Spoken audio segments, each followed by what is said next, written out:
இங்கே பாருங்கள் மக்களே, இங்கே பாருங்கள் நம்ம ரிச்சான பாலக் பன்னீர் எப்படி உழுது பாருங்கள். சூப்பராக உழுது பாருங்கள். சரி, எல்லோரும் சாப்பிட்டு என்ஜாய் பண்ணுங்கள். என்ன வாங்க, நான் சப்பாத்தி கூட வச்சு உங்களுக்கு கொடுக்குறேன்.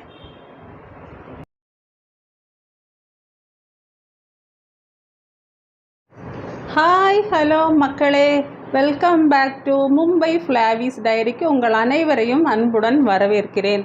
நான் தாங்க ரேச்சல் ஆம்ப்ரோஸ். இன்றைக்கி நாம் ஒரு பாலக் பன்னீர் செஞ்சிடலாங்க. ரெஸ்டாரண்ட் ஸ்டைல் பாலக் பன்னீர் செஞ்சிடலாம். ரொம்ப சிம்பிளாக தாங்க இருக்கும். நீங்கள் நினைக்கலாம், போங்க நாங்கள் போய் ஹோட்டலில் போய் சாப்பிட்டுக்கிடுதோம், பாலக் பன்னீர்லாம் நாங்கள் செஞ்சுக்கிட்டு இருக்கவா அப்படின்னு சொல்லி கேட்பீங்க. ஒன்றுமே இல்லைங்க, ரொம்ப சிம்பிள் தான். நீங்கள் நினச்சா இப்போவுமே பசலைக்கீரை, நம்ம ஊர் பசலைக்கீரை தாங்க பாலக்கு.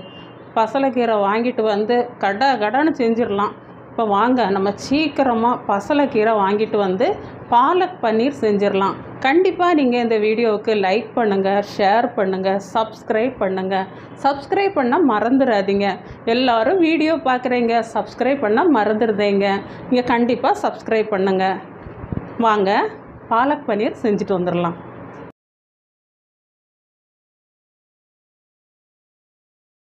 ஹலோ மக்களே, இங்கே பாருங்கள், நம்ம பாலக் பன்னீர் செய்கிறதுக்கு நான் பாலக்கு ஒரு 400 கிராம் இருக்கும்னு நினைக்கிறேன். 400 கிராம் எடுத்துருக்கிறேன்.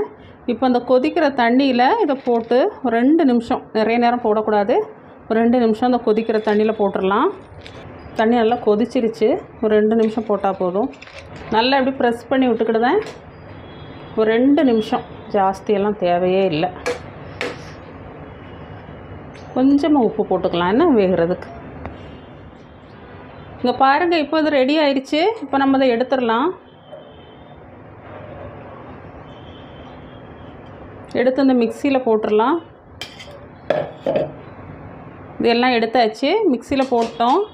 இப்போ நம்ம அதை அரைச்சி எடுத்துக்கிடுவோம். இங்கே பாருங்கள், இது கொஞ்சம் ஆறட்டும். 2-3 நிமிஷம் ஆறுனதுக்கப்புறம் நான் அரைக்க போகிறேன். அரைக்கிறதுக்கு முன்னாடி 3 பச்சை மிளகா, ஒரு துண்டு இஞ்சி, இது 3 சேர்த்து நான் அரைச்சிட்டு வந்துடுறேன்.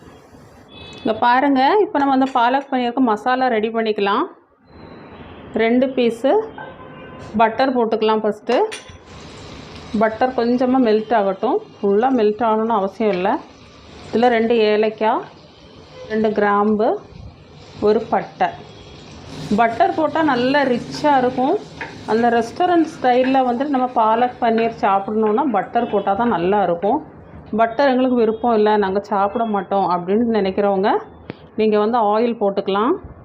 இப்போ ஜீரகம் ஒரு 1/2 ஸ்பூன் போட்டுக்கிறேன், பொரியட்டும். இப்போ பாருங்கள், ஜீரகம் வந்து நல்லா பொரிஞ்சிருச்சு.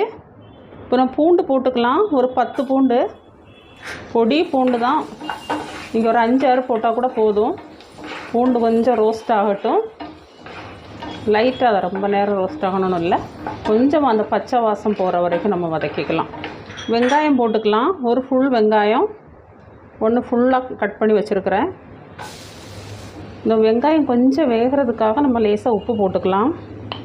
பாருங்கள், இவ்வளோ தான் போடுறேன். இது கொஞ்சம் நல்லா ரோஸ்ட் ஆகட்டும். அப்படி கோல்டன் கலரில் ஆகட்டும் அந்த வெங்காயம். அப்போ தான் நல்லா இருக்கும், சாப்பிட்றதுக்கு கொஞ்சம் க்ரன்ச்சியாக இருக்கும். இப்போ பாருங்கள், நல்லா பொன்னிறமாக வதங்கிருச்சு.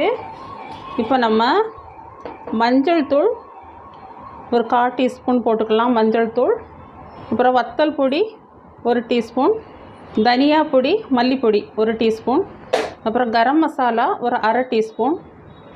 இதெல்லாம் போட்டு கொஞ்சம் ரோஸ்ட் பண்ணிக்கலாம். ரோஸ்ட் ஆகிடுச்சு. இப்போ இதில் தக்காளி வந்து ரொம்ப போட வேண்டாம், ஒரு 1/2 தக்காளி போட்டால் போதும். சும்மா தக்காளி போட்டிருக்கிறது தெரியக்கூடாது, ஆனால் லைட்டாக இந்த டேஸ்ட்டும் இருக்கணும், அதுக்காக தான். இந்த தக்காளி, இந்த மசாலா எல்லாம் நல்லா கொஞ்சம், அந்த தக்காளி வந்து கொஞ்சமாக வேகட்டும்.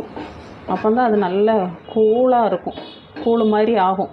உங்களுக்கு பாலக் பன்னீர் வந்துட்டு ரொம்ப கொஞ்சம் திக்காக வேணும், ரொம்ப பேஸ்ட்டாக வேணும் அப்படின்னு நினைக்கிறவங்க இந்த மசாலாவை நீங்கள் அப்படியே எடுத்து மிக்சியில் போட்டு அரைச்சிட வேண்டியதான். அரைச்சிட்டு அதுக்கப்புறம் நீங்கள் பாலக்கை, அரைச்சி வச்ச பாலக்கை கலந்து விட்டுட்டிங்கன்னா போதும்.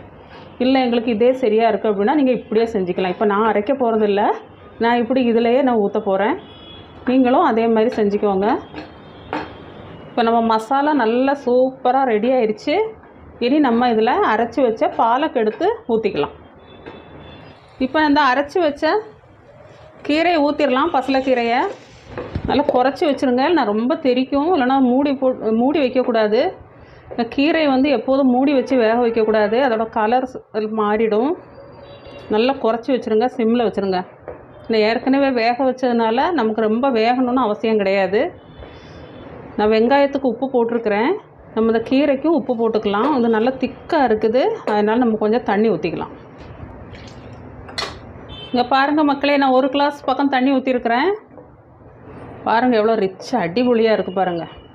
நீங்களும் வீட்டில் செஞ்சு சாப்பிடுங்க, சரியா? இப்போ குழந்தைங்கெல்லாம் கீரை சாப்பிடவே மாட்டாங்க. என்ன, அவங்களுக்கு இப்படி பாலக் பன்னீர் செஞ்சு கொடுத்துருங்க, சூப்பராக சாப்பிட்டு என்ஜாய் பண்ணுவாங்க. இது இப்போ நமக்கு தேவையான அளவுக்கு உப்பு போட்டுக்கலாம். கொஞ்சமாக போட்டால் போதும். வெங்காயத்தில் போட்டதுனால கம்மியாகவே போட்டுக்கலாம். கீரையிலே நான் கொஞ்சமாக கீரையிலையும் போட்டிருக்கிறேன், அதனால் கம்மியாகவே போட்டுக்கலாம். இப்போ நல்லா ரெடி ஆகிட்டுருக்குது. நம்ம இந்த ஸ்டேஜில் இங்கே பாருங்கள், க்ரீம் வந்துட்டு வீட்டில் நான் ரெடி பண்ணி வச்சுருக்கிறேன் க்ரீமு. இது எப்படி ரெடி பண்ணேன்னா, இங்கே பாருங்கள், நான் டெய்லி வந்து காய்ச்சிற பாலில் வந்து அதோட ஏடை நான் எடுத்து வச்சுருவேன், எடுத்து ஃப்ரிட்ஜில் ஸ்டோர் பண்ணுவேன். இதை நான் இப்போ இதில் இருந்து 2 ஸ்பூனு நான் எடுத்து அரைச்சி வச்சுருக்கேன். இப்படி நம்ம எடுத்து அரைச்சி வச்சிட்டோன்னா அது க்ரீம் ஆகிடும். இப்படி உங்கள்கிட்ட இல்லை அப்படின்னா தயிர் 2 ஸ்பூன் ஊற்றிக்கோங்க. 2 ஸ்பூன் தயிர் ஊற்றினா கரெக்டாக இருக்கும். இதுதான் போடணும்னு கட்டாயம் கிடையாது. இங்கே பாருங்கள், இவ்வளோ போட்டுக்கலாம். 1 ஸ்பூனு 2 ஸ்பூன் நல்லா தாராளமாக போடுங்க. நல்லா ரிச்சாக இருக்கும் சாப்பிட்றதுக்கு. தயிர் போட்டாலும் சூப்பராக தான் இருக்கும். இப்போ நம்ம பன்னீரை போட்டுடலாம். இது ஃப்ரை பண்ணணுன்னெல்லாம் அவசியம் கிடையாது. நீங்கள் ஃப்ரை பண்ண நினச்சிங்கன்னா ஃப்ரை பண்ணிக்கோங்க. ஆனால் இப்படியே போட்டால் நல்ல டேஸ்ட் நல்லாயிருக்கும், சாஃப்டாகவும் இருக்கும். நல்லா சிம்மில் வச்சுக்கோங்கன்னா தெரிச்சிடும். பார்க்குறதுக்கே நல்லா இருக்குது. இதை நல்லா மிக்ஸ் பண்ணி விட்டுட்டு ஒரு 5 நிமிஷம் இப்படி வச்சிட்டோன்னா அவ்வளோதான், அது முடிஞ்சிருச்சு. ரொம்ப சிம்பிள் தாங்க, ரொம்ப வேலையெல்லாம் இல்லை. நம்மளே சூப்பராக அடிபொலியாக சாப்பிடலாம்.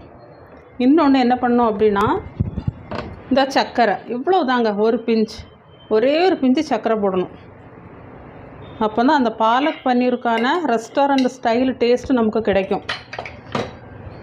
நல்ல ஒரு ரிச் லுக்குங்க. பாருங்கள் எவ்வளோ ரிச்சாக இருக்குது பாருங்கள். இங்கே பார்த்தீங்களா, அடிபொலியாக இருக்குல்ல? இவ்வளோ தான் மக்களே, வேலை முடிஞ்சுது. கொஞ்சம் மிளகு பொடி அப்படியே மேலே தூக்கி விட்ருவோம். சும்மா அப்படி கையில் எடுத்து இங்கே பாருங்கள், லைட்டாக அப்படி போட்டு விட்டோன்னா முடிஞ்சது. நம்மளோட பாலக் பன்னீர் ரெஸ்டாரண்ட் ஸ்டைலில் அடிபொலியான பாலக் பன்னீர் ரெடி ஆகிடுச்சு. நீங்கள் ரொட்டி கூட சாப்பிடுங்க, சப்பாத்தி கூட சாப்பிடுங்க, நான் கூட சாப்பிடுங்க, சூப்பராக இருக்கும். சரி வாங்க, நம்ம ஒரு பிளேட்டில் போட்டுட்டு நான் உங்கள்கிட்ட காமிக்கிறேன். இங்கே பாருங்கள் மக்களே, இங்கே பாருங்கள், நம்ம ரிச்சான பாலக் பன்னீர் எப்படி உழுது பாருங்கள், சூப்பராக உழுது பாருங்கள். சரி, எல்லோரும் சாப்பிட்டு என்ஜாய் பண்ணுங்கள். என்ன வாங்க, நான் சப்பாத்தி கூட வச்சு உங்களுக்கு கொடுக்குறேன்.